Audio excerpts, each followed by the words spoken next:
Contraponto está começando agora. No programa desta semana, nós vamos falar um pouco sobre como funciona a estrutura político-administrativa da República Federativa do Brasil. Esse nome é complicado, né? É nome comprido, mas o objetivo da gente é tentar esclarecer para você o que implica a eleição de 2014, ou seja, como são distribuídas as atribuições, as funções do Estado nos cargos que nós elegemos agora em 2014. Qual é a função do Poder Executivo, qual é a função do Poder Legislativo, qual é a função do Poder Judiciário.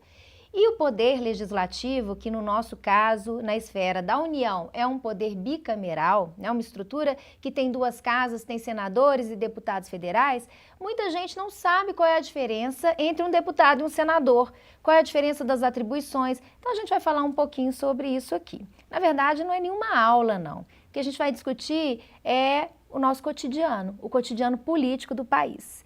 Zé Luiz, por onde a gente começa, hein? Mas eu acho que a gente pode começar pelo esse nome República Federativa. República também dá muita conversa, né? A gente pode até falar depois. Vamos começar pelo federativo. O que é um Estado federal? Que eu acho que aí ajuda a entender muito essa questão do qual que é a função do senador, a função do deputado federal, do deputado estadual, de um vereador, do prefeito, governador, presidente da República. E a gente tem uma federação interessante, né? Porque é uma federação que nós temos 3 níveis de federação. Né? Então a gente pode começar pensando a ideia de separação de poderes, né? Tanto a existência de uma separação de poderes horizontal, entre executivo, legislativo e judiciário, e uma separação de poderes vertical, entre União, estados e municípios. Você usou aí uma palavra, Zé Luiz, que eu acho que a gente podia... Vamos tentar evitar a ideia de níveis. Aliás, eu vou te pedir para esclarecer, porque muitas vezes, quando a gente fala em níveis, nível federal, estadual e municipal, o nosso telespectador pode achar que existe hierarquia entre esses níveis, porque quando a gente fala em nível, sempre dá a ideia de um nível superior ou um nível inferior. E aí, explica isso pra gente, tem subordinação entre município, estado e União? Não há subordinação. Acho que essa é a primeira característica importante de um Estado federal. Quando a gente fala em Estado federal, diz respeito à organização do poder no território do Estado. Então você tem aí várias formas de organização desse poder no território do Estado. A maior parte dos estados do mundo são estados unitários, né, descentralizados. Né? E estado que a gente está falando aqui são o que nós chamamos popularmente países. Países, né? A maior parte dos países do mundo são estados unitários, né? Então o poder é muito, muito concentrado. O Estado Federal é a forma, teoricamente, mais descentralizada de Estado. E não há uma característica fundamental, é de que não há uma hierarquia entre a União, os Estados-membros e os municípios.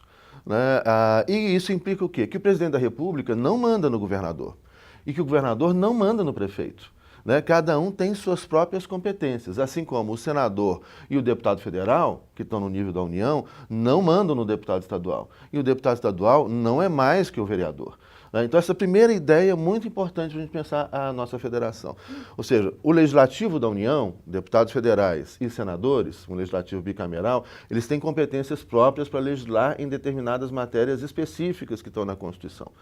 O deputado estadual tem outras competências para legislar em matéria, vai fazer leis estaduais, leis complementares estaduais ou leis ordinárias estaduais, tem suas próprias competências. E o vereador também vai fazer leis municipais, podem ser leis complementares ou leis ordinárias municipais com suas próprias competências. Assim como o prefeito tem competências administrativas próprias, diferentes do governador, que por sua vez são diferentes da presidência da República. Bom, então acho que a gente pode organizar essa ideia pensando em esferas, né? E no nosso modelo, que nós chamamos aqui de República Federativa do Brasil, a gente tem então uma divisão em características das atribuições, que é uma divisão no que nós tradicionalmente chamamos de poderes, né? E aí tem o poder executivo, o poder legislativo e o poder judiciário. Além de outras funções importantes também, como o Ministério Público, a advocacia pública, né? A própria advocacia. Enfim, a gente tem também uma divisão territorial. E aí, nessa divisão territorial é que a gente tem as dimensões da União, que é a dimensão maior, que corresponde a todo o território nacional, e as esferas menores, que são as esferas estaduais e as esferas municipais.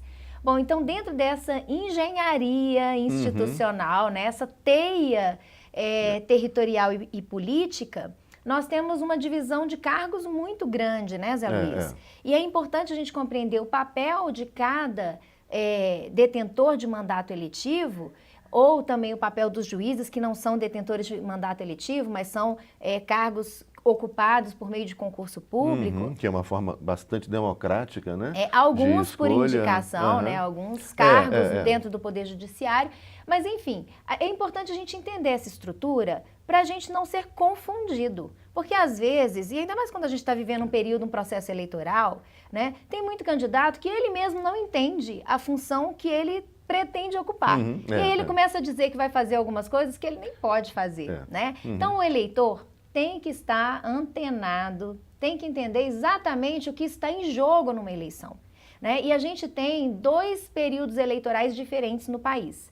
Um é o período das eleições municipais, onde são escolhidos os prefeitos e vereadores, e o outro, o que a gente chama de eleições gerais, como está acontecendo agora em 2014. Então, Zé Luiz, explica para o nosso telespectador o que está em jogo nas eleições gerais.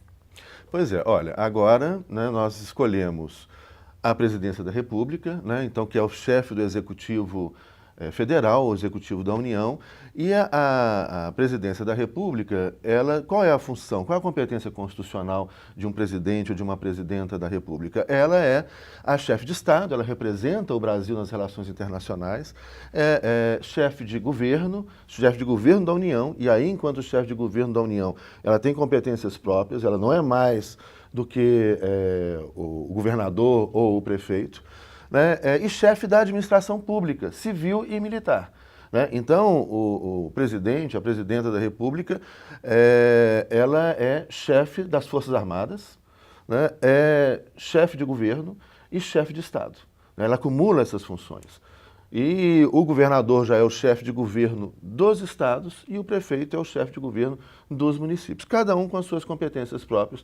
E aí o telespectador, seria muito interessante, né, se você, telespectador, né, entrasse na Constituição, pela internet é fácil se encontrar na Constituição, então comprar uma Constituiçãozinha, eu sempre brinco com meus alunos, andem sempre com a Constituição de bolso, né, porque a Constituição, num Estado constitucional e democrático, ela é a autoridade maior desse Estado. Ninguém pode mais do que a Constituição. E todo mundo que se encontra dentro do Estado brasileiro deve obediência aos mandamentos da Constituição. Num Estado democrático de direito, andar armado é andar com a Constituição andar no com a bolso, Constituição, né, que é a proteção. Eu brinco muito com meus alunos, se alguma coisa vier a acontecer, se um direito seu desrespeitado, tira a Constituição do bolso e mostra assim, fala, aqui está a autoridade maior do país. Isso é no Estado democrático constitucional. Né? Bom, então, nas eleições de 2014, nós escolhemos tanto os deputados estaduais, que compõem o Poder Legislativo dos estados, vão ocupar os cargos da Assembleia Legislativa e elaborar as leis estaduais,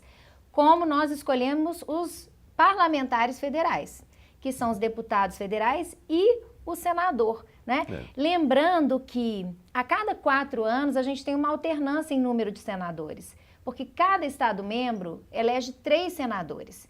E isso, todo Estado-membro tem o mesmo número de senadores, é importante você saber. Não importa se o Estado é grande, pequeno, se ele é mais rico, mais pobre, isso caracteriza o que nós chamamos de um federalismo simétrico no Brasil, que são as representações dos entes federados, da mesma forma na formação da vontade nacional, que é no Congresso Nacional. Então, como cada Estado tem 3 senadores, em um período eleitoral, nós escolhemos um senador, no outro período eleitoral, ou seja, depois de 4 anos, nós escolhemos 2. Então, a gente tem uma alternância de 1/3, depois de 2/3 no Senado Federal. Então, esse ano, nós escolhemos um senador. Daqui a 4 anos, nós vamos escolher 2 senadores. E escolhemos também a presidência da República. Né? Então, a gente elegeu deputado estadual, deputado federal, senador e presidente da República. Agora, Zé Luiz, vamos explicar para o telespectador qual que é a diferença entre deputado e senador? Sim.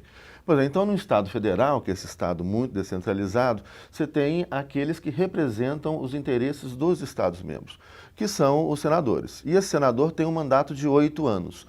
Ou seja, cada senador, ele exerce 2 legislaturas. Uma legislatura de 4 anos. Então, de 4 em 4 anos, como a professora Tatiana disse, a gente escolhe um deputado federal, esse deputado federal tem um mandato de 4 anos, e escolhemos um senador com um mandato de 8 anos. Só que o Senado renova 2/3, 1/3 a cada 4 anos. Então, você tem um senador com mandato de 8 anos participando de 2 legislaturas. E o senador representa os interesses do Estado-membro, né? Enquanto o deputado federal representa os interesses do povo em geral.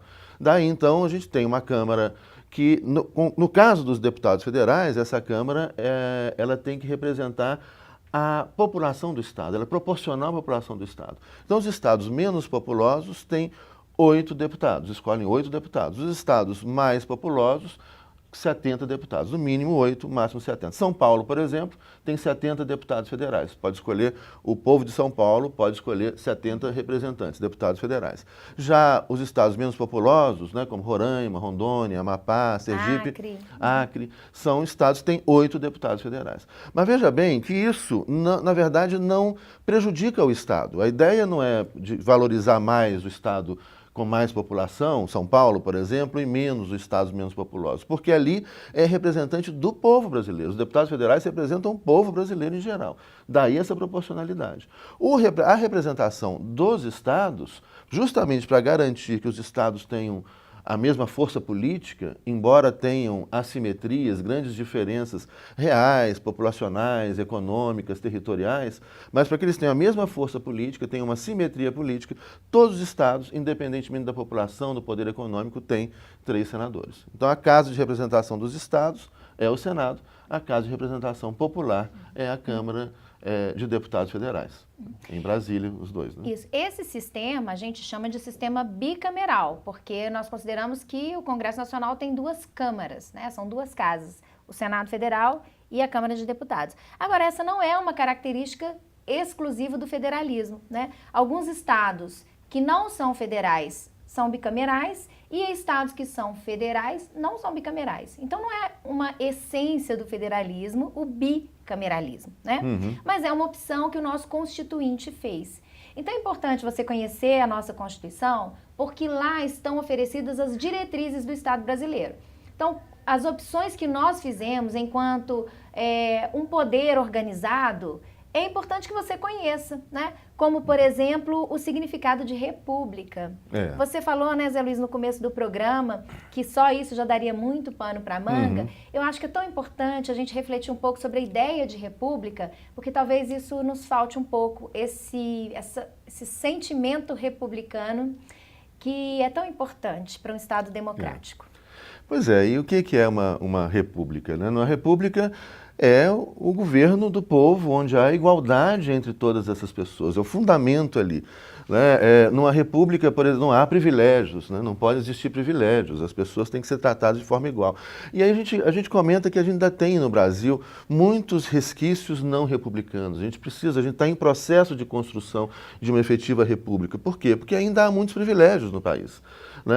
Há muitos, o poder ainda é muito pessoal, você tem um poder familiar muito grande, né? A gente viu, nós já comentamos em um programa aqui, como por exemplo, você tem famílias que dominam a política, né? Há muito tempo, há décadas, às vezes até mais de século, né? Dominam a presença no Congresso Nacional, né? Os meios de comunicação concentrados na mão de poucos, né? E isso tudo desiguala esse jogo, faz com que existam ainda muitos privilégios, né? Que não são republicanos. Né? Bom, eu acho que a gente pode nós vamos ter que fazer, a gente tem que fazer um pequeno intervalo aqui, mas nós vamos voltar no segundo bloco retomando essa questão da república, para a gente inclusive diferenciar a república de monarquia, falar um pouco sobre democracia, para ver se a gente ajuda o nosso telespectador a conhecer melhor o Estado brasileiro. Então daqui a pouquinho a gente está de volta.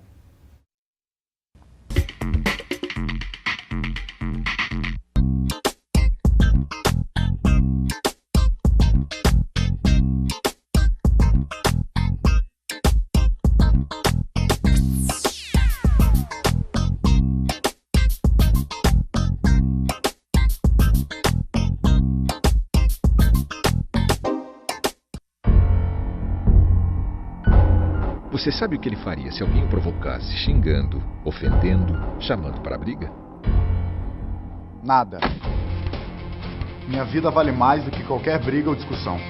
No Brasil, milhares de pessoas são mortas por motivos fúteis. Conte até 10. A raiva passa, a vida fica. Paz. Essa é a atitude. uma campanha do Conselho Nacional do Ministério Público e ENASP.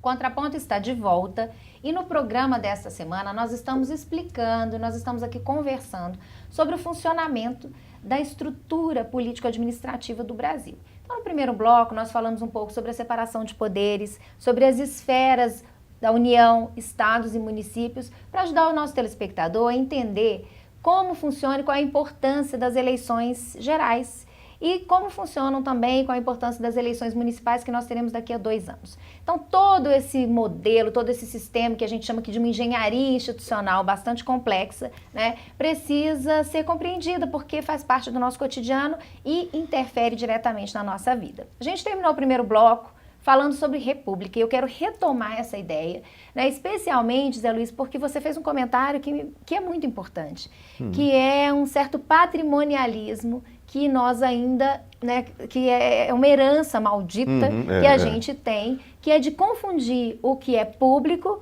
com o que é privado, com o que é particular. E muitas pessoas agem dessa forma, né? Elas administram, elas tomam o público como se fosse o quintal da casa delas, né?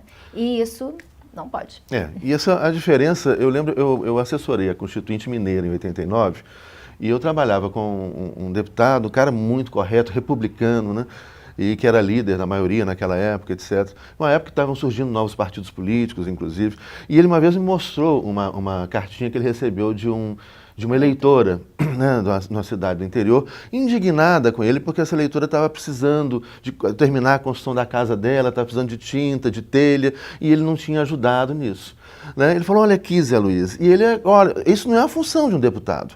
Né? Porque isso é confundir um espaço que é público, de pensar leis que são gerais para todas as pessoas e não distribuir favores pessoais. Né? Isso não é republicano, isso é um grande equívoco. Né? Isso é o que a gente chama de clientelismo. Clientelismo. Quando o Estado deixa de ter grave, cidadãos e passa a ter clientes. Né? E isso é muito comum, que você tem, ainda hoje, são fatores não republicanos que precisam mudar, você tem verbas, por exemplo, para fazer esse tipo de favor pessoal. Né? Por exemplo, eu vou conseguir com o deputado fulano de tal, ou com o vereador, ou com o fulano de tal, com o prefeito, ou com o governador, uma vaga do meu filho na escola tal. Não, não é assim que funciona. A vaga do seu filho na escola tal é um direito. Né? Você tem direito à educação pública. Não é o vereador ou o deputado que vai arrumar aquela vaga para o seu filho. Isso não é republicano. Né? O republicano o que diz a Constituição é que todas as crianças têm direito a uma vaga na escola. E seu filho tem direito à vaga na escola e que isso não é o favor do deputado. Né? A função do deputado não é fazer favor. Né? Mas o seu filho tem um direito, assim como o filho de todos os brasileiros e brasileiras têm o direito. Então, essa coisa republicana que precisa, e muitas nossas instituições têm resquícios não republicanos. Eu lembro uma vez nós levamos nossos filhos em Brasília, né, para visitar os órgãos, visitou o Senado, visitamos a Presidência da República, etc. E um deles virou e falou, mas pai, estava escrito lá que só podia entrar no Senado, né, para assistir a sessão do Senado com terno e gravata. Né, e as mulheres não podiam usar roupas colantes. Olha que coisa ridícula. Né? E aí falou, mas pai, será que todos os brasileiros têm direito de comprar, têm dinheiro para comprar um terno e a gravata para entrar no Senado? Olha, que coisa ridícula. Né? Na verdade, o Senado é uma casa de representação dos estados, mas no final de tudo é a representação das pessoas, dos cidadãos. Nós são os cidadãos que escolhem. Então, todos os cidadãos, com as roupas que eles dispõem, têm que poder entrar em qualquer casa. Né? O terno e a gravata não é sinônimo de seriedade, não. E a gente sabe muito bem disso. Então, você tem grandes equívocos, assim como o ministro Supremo usando beca até toga, né? Beca até o tornozelo. Que coisa ridícula, medieval, e não é isso que dá seriedade ao órgão, né? Então, eu acho que tem, mas a gente está num processo de mudança importante, muita coisa já melhorou e nós vamos avançando e à medida que as pessoas vão tomando consciência disso, né, vão exigindo uma república efetiva, né, onde não é a roupa, o carro ou a classe social do sujeito que vai determinar os seus direitos, mas os direitos pertencem a todas as pessoas igualmente. Né? Tradicionalmente, a gente associa a república a uma oposição à monarquia, né? Então, esses conceitos, eles dialogam muito, república e monarquia. E tem gente que nem se dá conta, fala, nossa, mas existe monarquia até hoje, é mesmo, né? Ainda tem rei, coisa cafona, né? Muito cafona. Pleno século XXI, e ainda tem gente usando coroa, vestido de princesa, festa de princesa, mas enfim, ainda existe. Essas monarquias, elas exercem um papel simbólico importante dentro da história desses estados que ainda são monarquias, como é o caso da Espanha, como é o caso da Bélgica, como é o caso da Suécia e tantas outras monarquias, especialmente ali na Europa. Mas o que a gente tem, e que acho que é importante para o nosso telespectador perceber, é que a noção de república talvez escape um pouco a essa dicotomia entre república e monarquia. Porque algumas monarquias se tornaram mais republicanas do que muitas repúblicas oficiais, né? E tem um fator simbólico, que é isso que eu quero chamar a atenção aqui, é como, mesmo sendo oficialmente uma república, nós temos simbolicamente algumas demonstrações da falta desse republicanismo, como por exemplo muitos dos nossos órgãos se chamarem palácios, né? Então a gente tem, por exemplo, em Minas Gerais o Palácio da Liberdade, né? No governo federal o Palácio da Alvorada, ou seja, essa coisa dos palácios que nos remete a uma tradição monarquista, e por outro lado, a gente vê em monarquias parlamentares, como o caso da Suécia, né, da Noruega, do Reino Unido, né, onde o primeiro-ministro, que é quem governa e é eleito pelo parlamento, que é eleito pelo povo, né, mora em casas. Né? Mora em casa e mora na sua própria casa, nos países nórdicos moram muitas vezes na sua própria casa, ou então o primeiro-ministro da Inglaterra mora numa casa que simbolicamente, entenda isso, obviamente que a segurança que ele tem que ter é toda especial, né, por causa de problemas, né, são protocolos de segurança segurança fundamentais, mas a casa dele é uma casa a mais numa rua comum, né? Esse simbólico é muito interessante, né, muito importante, onde você tem muitas vezes políticos que voam, isso mais nos países nórdicos, andam em aviões de carreira normalmente, etc. Então, você tem essa separação, você tem a ideia republicana mesmo em monarquias parlamentares. Agora, ainda existem monarquias absolutistas, né? A Arábia Saudita, por exemplo, monarquias constitucionais, onde o rei ainda governa, Marrocos, por exemplo, mas as monarquias europeias, em geral, são monarquias parlamentares, então onde há esse elemento republicano interessante. Mas eu queria lembrar uma coisa que eu acho importante, voltando para o caso brasileiro, né? O que legisla um deputado federal? Né? Porque isso é uma coisa que muitas vezes as pessoas questionam. Né? Eu estou escolhendo aqui o deputado federal, o senador, o deputado estadual, mas ele vai decidir sobre o que na minha vida? O que é aí, professora Tatiana? Bom, eu acho que está tudo conectado com o que nós estamos falando desde o começo do programa, né? Que é a questão da repartição de competências. Esse é o termo que a gente utiliza, mas trocando aqui em miúdo, significa a divisão de tarefas entre poderes executivo, legislativo e judiciário e a divisão de atribuições também, de tarefas entre a União, os estados e os municípios. E o Distrito Federal, né, que apesar de ser um ente especial, ele também entra aí nessa estrutura federativa. Bom, a questão é que quando a Constituição organizou o Estado brasileiro, o país, em várias esferas, ela distribuiu essas tarefas, né? Então, algumas tarefas só o Congresso Nacional pode tratar. Alguns temas são de tratamento lá do Congresso Nacional, ou seja, só por meio de leis federais, como a gente chama, as leis da União, é que nós podemos regulamentar determinadas matérias. Outras matérias, elas são regulamentadas pela União e os estados vão tratar das questões específicas do seu território, os municípios vão tratar das questões mais específicas, né, que nós chamamos de interesse local.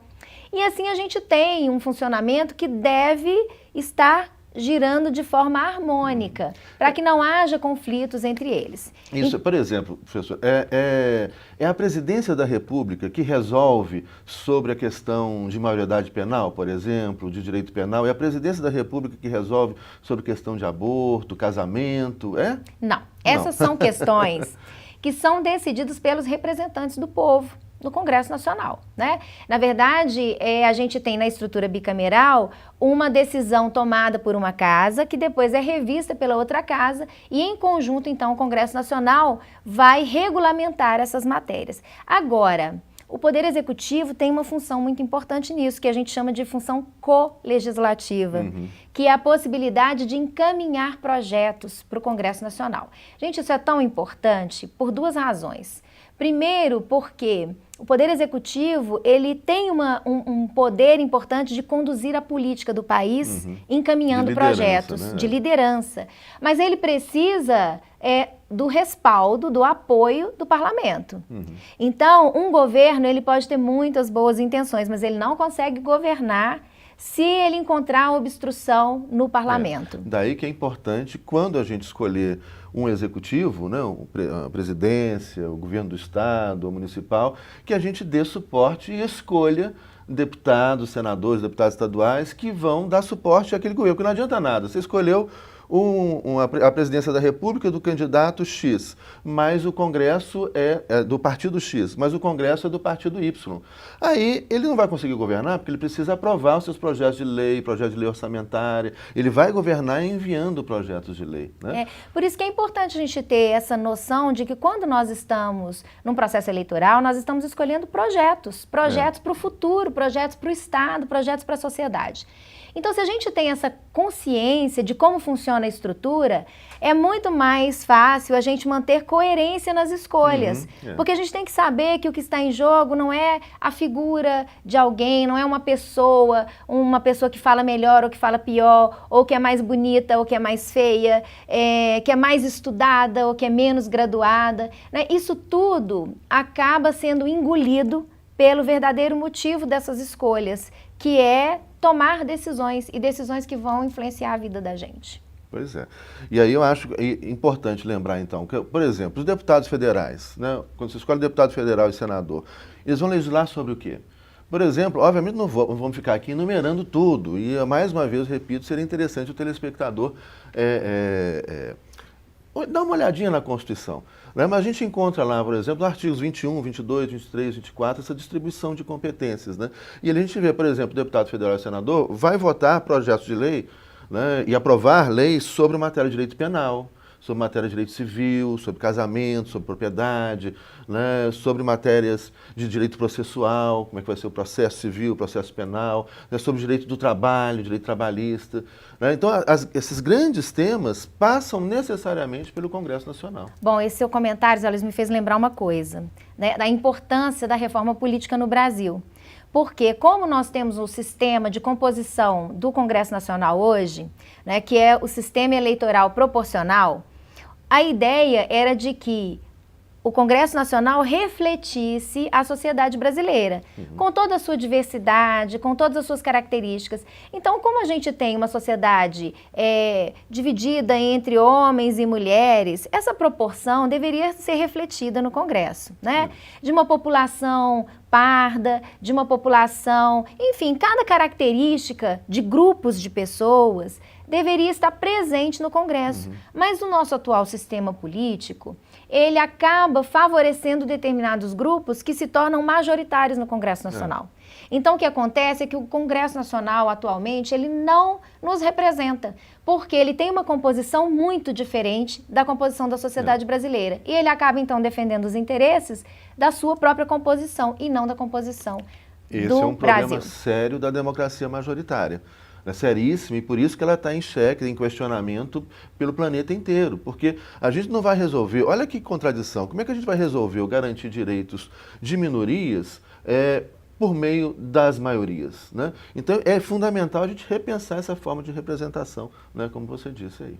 Bom, então aqui a gente tentou construir esse cenário de como é a estrutura política administrativa do Brasil, e depois o Contraponto volta aqui para a gente falar mais e quem sabe até falar um pouco sobre essa reforma política que a gente tanto precisa. Continue com a programação da TV comunitária e na próxima semana tem mais Contraponto para você, e leve a sério suas decisões políticas, porque isso é determinante para o futuro da gente. Então, continue conosco e aproveite o restante da programação.